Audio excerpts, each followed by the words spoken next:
What's up, guys? This is literally my third take doing this intro because my last take, I started coughing out and had a fat old loogie. It was not fun. If you guys can't tell by my voice, I am sick right now. It's not very fun. I almost thought about not doing a podcast this week, but I wanted to get content out there for you guys. So we're gonna do another solo episode, talk about a few things. But yeah, dude, I've been really fucking sick right now. Um, I don't know what it is because I got tested for COVID and it was negative. So it's definitely not COVID, but it is something on that spectrum because I'm very like lethargic. My energy levels aren't the same. I have a headache when I wake up, and my nose is congested. I don't feel like I have a fever, luckily, but those are the main things.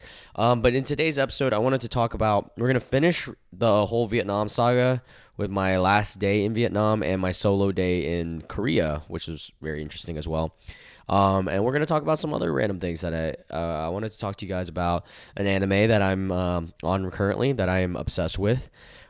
Future plans for the podcast and my vlogs. That's very big. Actually, let's talk about that first before we get into the Vietnam stuff. First off, if you guys haven't seen it, I just uploaded my next part 2 of the Vietnam vlog series in my main channel, Loon Kdo, LOONKDO. The link will be in the description box down below. You guys check out my main channel, dude. As soon as I'm done with all the Vietnam vlogs, I've been on my grind, dude. I got 70 subs in the last bit, and it's just motivating me to keep pushing out content. My podcasts have been obviously taking a dip. I've been doing a lot of solo episodes just because I haven't had time to really find guests due to me pumping out a lot of videos. But I feel like the future of this podcast, I kind of like it like this because it allows me a space to kind of talk about whatever I need to talk about, and then whenever I want to have guests on, or whether I want to go on a college tour, which I do plan on doing a college tour, by the way. I have Noah Daniel, who is the artist that I've had on the podcast. I want to go visit him in App State. I want to go around and still keep doing my thing with the podcast, but I don't want to make this podcast too serious as much as I want to make my main channel. I really want to focus on my main channel as like a business, and then the podcast kind of being more of like a hobby, just kind of chilling and vibing. I like talking here, and the great thing about these podcasts is I remember I used to look at numbers, and I used to obsess over which podcasts get the most views and listeners through all the platforms, and I would look on my Buzzsprout analytics, and I've started to realize that the podcast isn't so much about how many people are listening. It's just about me venting, and then the people who do listen, shout out to you guys. I know Griffin's one of them, Tom, some of my close friends, and then some we got some random followers of ours that actually do listen, and I really appreciate you guys because you guys just let me vent to you guys. You guys are the best. But so before we get into the Vietnam stuff, the main channel, I had just uploaded part 2. I finished part 3 editing, which is gonna be what was it? Sok Chang. And I'm really excited to show you guys that and the intro video. It's so fun. But the next episode, the one I'm currently editing right now, episode 4, is Canto, Floating Market. And dude, the content for that is 2 hours long just for that episode. So, once it gets shaved down, I'm predicting it's probably gonna be about 40-minute long vlog. So it's gonna be a long one, but I'm pretty hype about that one. It's gonna take me some time to edit, of course. But in the meantime of editing, there's a movie coming out this week that I want to watch and maybe review. So I might just post a quick little review video in the middle of the whole saga, and it's gonna be the new Demon Slayer movie is coming out. I'm pretty hype about that. It's the last episode of the last season, and then the first episode of the new arc, which is the Hashira training arc. So I'm pretty hyped about that. I'm excited to see what they do. We're watching with a big group of guys. All right. So with that being said, let's go into the Vietnam stuff, and then we'll at the end of the vlog. I mean, vlog at the end of the of this podcast, we can talk about some various other things going on in my life, including a trip I have coming up that I am going to vlog, which I'm pretty excited about. Another travel trip. A short one, though. All right. So we left off where all my friends left, and Now your boy is alone in the motherfucking streets. All right. So here we have my final day in Vietnam, and your boy had to get a grab. Took a picture. Funny enough, I booked this really nice hotel called the My House Hotel, and let me oop, sorry. There we go. Let me move that down for y'all. Okay. The My House Hotel, fucking so nice, dude. Let me see if I can find it for you guys. Whoops, sorry, I had an ad block. My House Saigon. Dude, so the thing about hotels in Vietnam is if you want a standard hotel, like normal, your Holiday Inn, your basic Holiday Inn, you're paying anywhere from 15 to maybe like $50 for a Holiday Inn. Actually, no, that's a reach. I would say $15 to $30 for a Holiday Inn level. Then if you want to upgrade to kind of like a more of like a Marriott or a slightly better hotel, you're gonna be $50 a night, and that's in the central city. So like in the now, if you want a 5-star bougie ass like super nice hotel, I'm talking like the equivalent of a Ritz-Carlton in the U.S. Over there, it's only $150 to $200, and I got my very last night in My House because I was like, well, why not? But splurge. I use my points anyways. I don't know if you guys can see this, but this place was so nice. Yeah, that's literally how my room looked.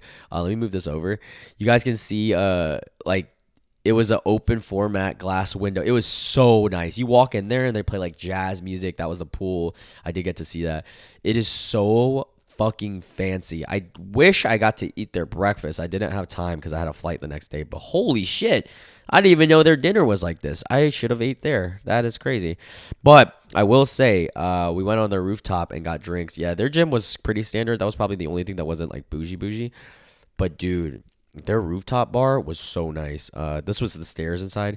God, honestly, if I go back to Saigon, I'd probably stay here again. If I'm taking family or if I'm on like if I have like a significant other or something like that, because this place is very, very beautiful, and it's in Vuong Ba or District 3.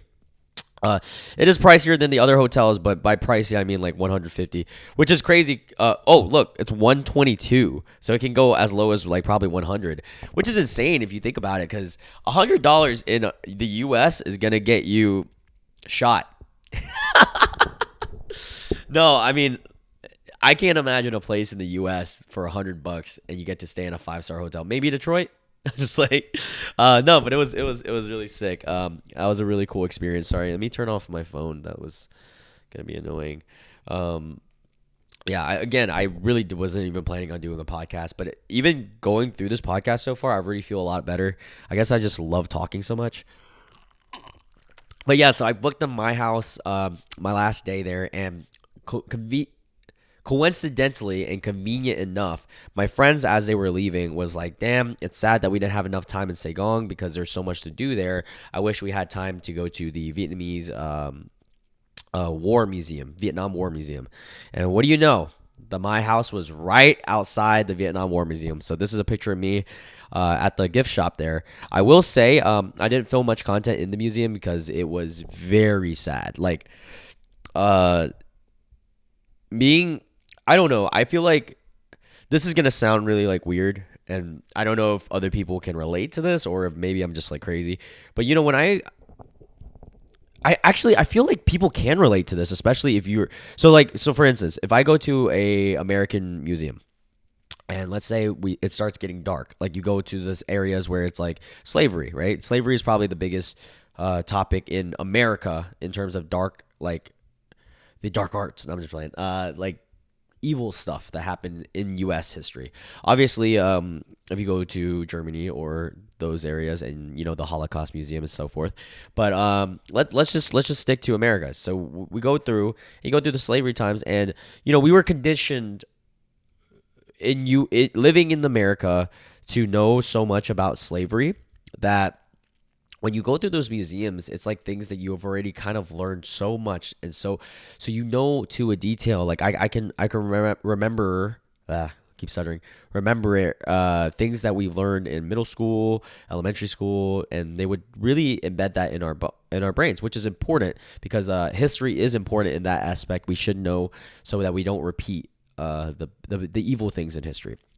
But when we go through those museums, I have a feeling of like disconnect almost because one, obviously those aren't my people in a sense of like, I'm not black, but you see the atrocities and you feel terrible. But there is a sense of disconnect because the age that I grew up in America, my form of racism that I've received was much different than the form of that of someone who's black. Where I can see where if someone who is black or African American, I'm just gonna say black because who fucking cares? A black person goes through that museum and they felt that form of racism, it's gonna connect to them a lot more, and that's what it felt like for me when I went to the Vietnam War Museum because a lot of these people they look like me, they look like my family members. I know like when I look at the picture of the kid who is going through the Ancient Orange project and is like mega deformed, it connects to me a little bit different and it hits just a little bit harder because that kid looks like someone in the streets of my hometown, like stuff like that. So I remember a lot of people, in the museum were foreign and, American, British, and, they're going through it. And I had to actually stop because I had to get out of there because I was actually getting like really sad. And I was reading some of the stories and I started tearing up. And yeah, call me a pussy if you want, but it was really, really sad. The atrocities of the Vietnam War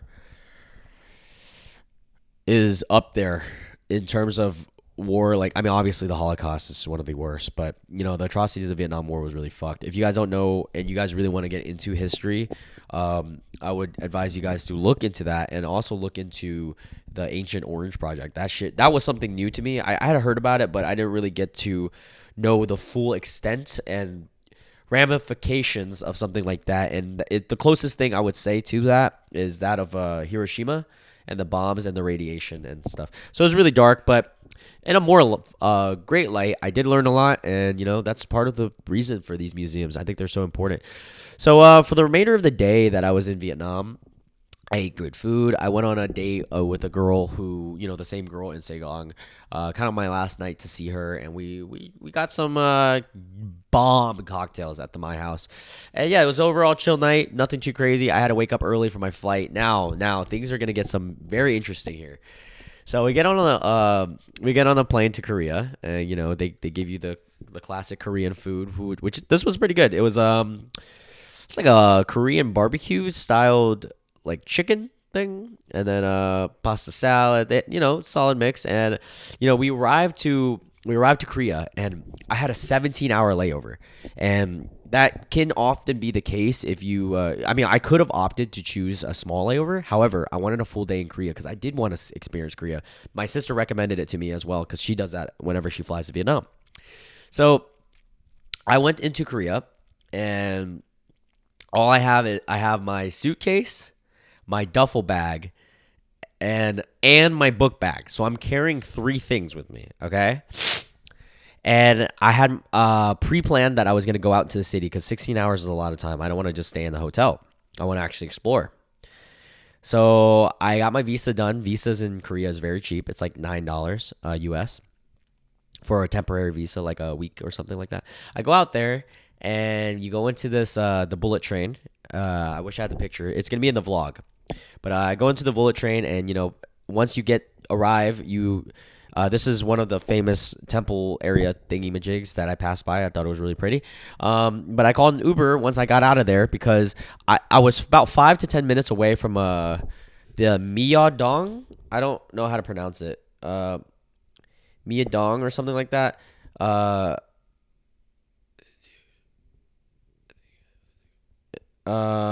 Sorry, I looked at my phone. I got distracted.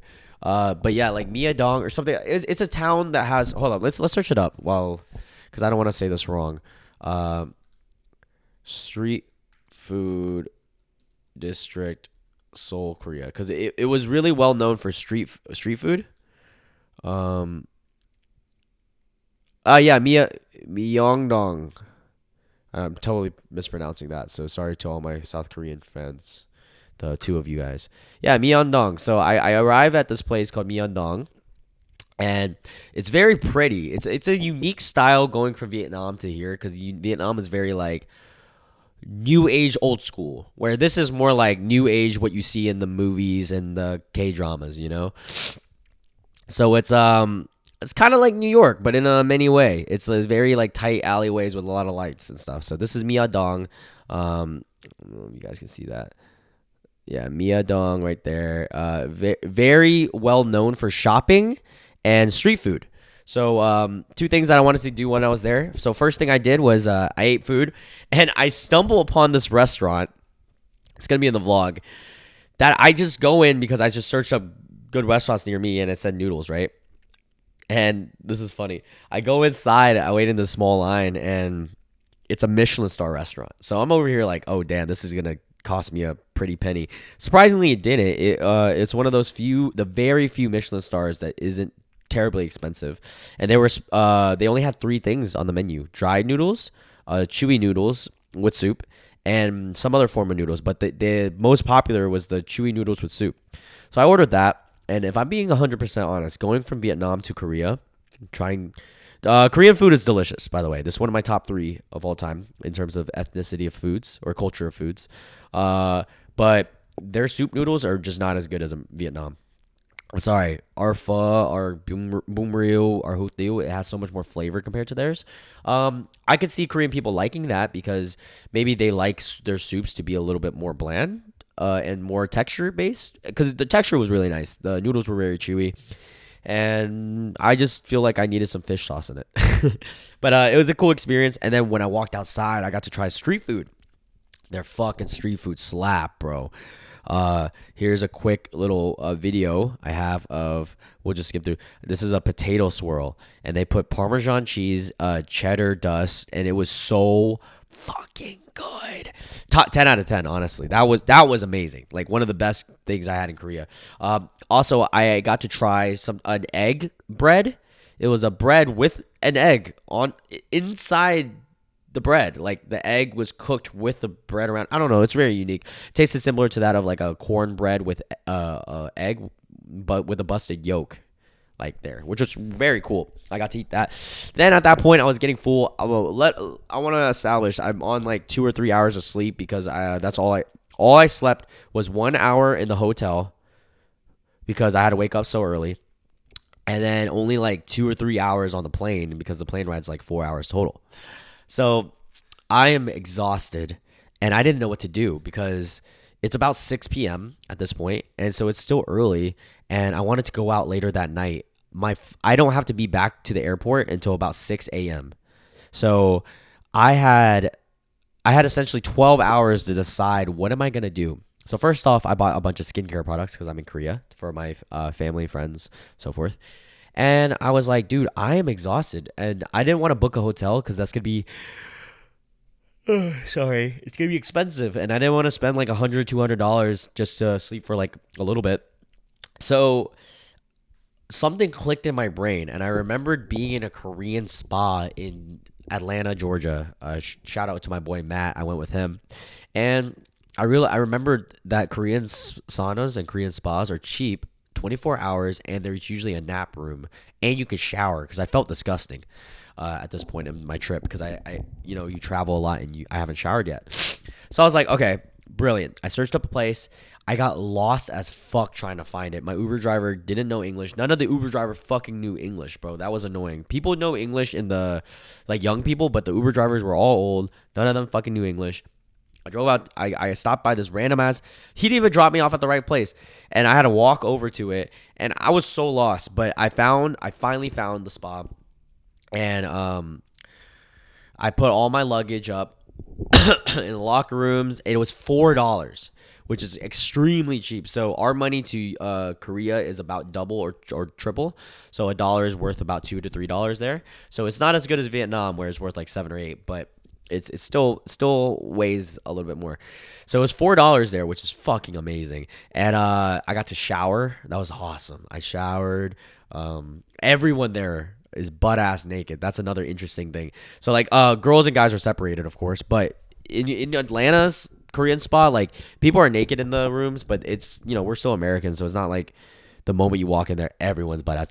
The moment you walk into the spa, like kids, adults, everybody naked, and I'm just like, all right, I guess this is the culture. You just try to keep your eyes up, not see any peepees. And I showered, and after showering, I didn't even want to go to the sauna because the whole point of this was to take a nap. And there was a nap room. What do you know? And it was so funny to take a nap there because it's like this open space that is dark, the dim lights, very quiet. You can maybe hear a little bit of background noise from the outside. And there's maybe like one or two dudes sleeping here, but it's a big room.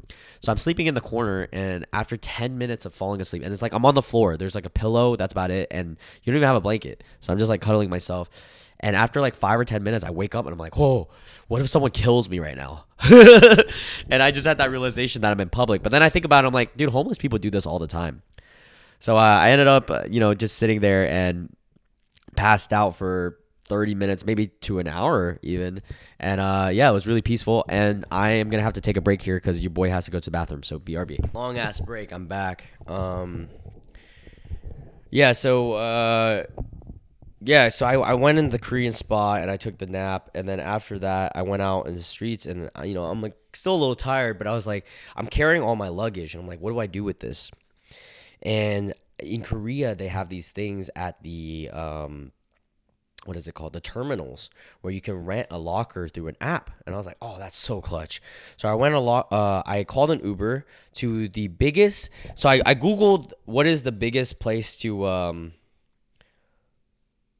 go clubbing in Seoul, Korea. So I found out it's called Itaewon, or I think it's called Itaewon, or wait, hold up, let's search that up. Best nightlife in Seoul, and I found out that the best nightlife is. Wait, I think it's called Itaewon, right? District. There you go. District. Yeah, Itaewon. I went out. I called an Uber here, and then I put my stuff in that little the terminal locker room. And I walked down in Itaewon, and it's now like 10 o'clock at night, and it is live, bro. Like, this is a great representation, actually, this picture right here, because there's so many people at Itaewon. There's just a bunch of people out and about, and it's clubs after clubs after clubs. There's a lot of clubs.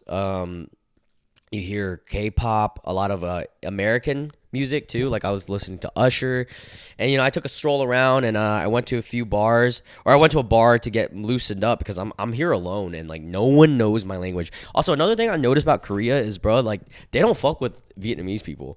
Like, I went from a place where I was a king. People were looking up to me like, oh my God, who's that? And then I went to this place where like everyone's tall as shit, looks amazing, looks way better than me.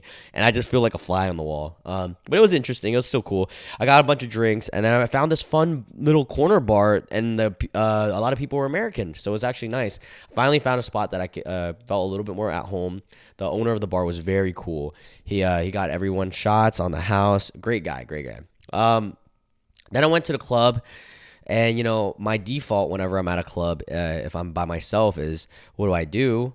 I'm going to get on elevated surface and dance, because then you don't have to talk to anybody. So I did that. And then these two guys came up to me. They're like, oh, I saw you dancing up there. They were younger kids. They're like 20, 21. And they were studying in Seoul there. And one of the guys was British, and the other guy was Vietnamese, but he was from California. He doesn't know any Viet. But it was just really interesting. And the British guy looked identical to Timothy Chalamet. And I was like, dude, did you ever, like, does anyone ever tell you look like Timothy Chalamet? And he's like, yeah, I get that a lot. And I'm like, oh, that's so funny. And dude, he pulled a baddie that night. He had such a beautiful girl come up to and then I was like hyping him up. I was like, yo, isn't this guy super handsome? And she comes up to me, she's like, yeah, and he's British. And I'm like, in that moment, I realized that Koreans love white people and Koreans, and that's it. it must be a status thing. It's just very interesting to me. But yeah, that was my time in Korea. Oh, and when I got a Uber to the airport, it's like an hour Uber, or no, like 45-minute Uber, and it's like 3 or 4 a.m. Dude, I was so tired. I fell asleep in the Uber. The Uber had to be like, "Oh, we're here." I was like, "Oh." He's like, like Korean shit, and I was like, "Oh." But yeah, that was my time in Korea. It was pretty cool. Made it home safely, and yeah, that pretty much concludes the trip. But with that being said, there's obviously a bunch of details in there that was very interesting that will be in the vlog that I did not tell you guys, of course. But yeah, so that is the saga in my solo travels in Vietnam and Korea. And now my next big trip, or not, it's not really a big one. It's going to be a short weekend trip, 3 nights stay at New Orleans, Louisiana. I've never been to NOLA. I have a friend that's there. So I'm going to stop by and see what's up. And also, my other friend who finally had a kid was Zoran's brother. So I'm going to go visit them too. Their little baby, Matea. But yeah, I'm pretty excited. I'm going to see what's up in NOLA. Also, I found this out the other day while talking to my friend from NOLA. I was like, how dangerous is NOLA? Because we searched it up, and the crime rate is lower than Greensboro, but their murder rate is one of the highest in the whole. It's actually the highest in the country, over Detroit. And I was like, what? And Chicago. And I was like, dude, I'm gonna get killed. So if you guys hear it now, if I die, it's because I was in NOLA. But yeah, overall, I'm excited for things to come. I'm just hoping that I get cured of the sickness. The sickness is, I'm down with the sickness right now. It's not fun. But yeah, yeah, I'm going to close up the vlog here. I mean, I said vlog again. I'm going to close up the podcast here. It's a really short episode. I don't even think we hit 30 minutes, but just a couple things going on. Probably the next few podcasts will probably be solo ones as well until I prepare for maybe a college tour or a bunch of guests whenever I have the time for that. But right now, my main focus is to edit all these vlogs in Vietnam, get my main channel back on track to uploading regularly again, like 2 to 3 a week after the vlogs, and then this New Orleans trip, also vlog that, maybe make that a one little like 30-minute vlog, upload that for you guys. Yeah, I'm really excited for the future of my content, and I'm excited to see everything that's to come. There's a lot of things going on in my life right now that's separate from this, so I'm trying to keep things, calm, collected, and cool, which everything has been. It's nothing's bad. It's just all like motivating stuff. But yeah, I'm going to leave you guys with this one last little statement. Make sure you tell everybody you love them. You never know when it's the last time that you'll be able to say you love them. So with that being said, I love you guys and have a great week. See you guys next week. Bye. Thank you seriously if you guys listen. You guys are the best. Bye.